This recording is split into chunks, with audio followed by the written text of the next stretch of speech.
po ibig sabihin ng Cortijos de Oleta. Ganon, basta. Okay. Patungo na po tayo doon.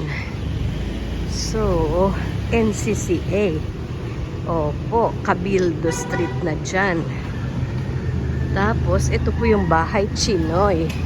Kaisa ang Hello King Heritage Center. Ay, ganun. Bahay Chinoy pala yan.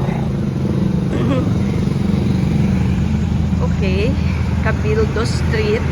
Hindi pa ito ang street na cobblestone. May cobblestone. Baka dun pa po sa kabila. Okay. Ayan o. Ay, ayan ang katedral. O, syempre, alam na alam mo yan. Na katedral yan, no?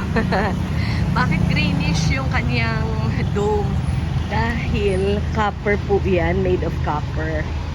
Kaya ganyan, nagiging greenish pagka na ano na siya, tumagal-tagal.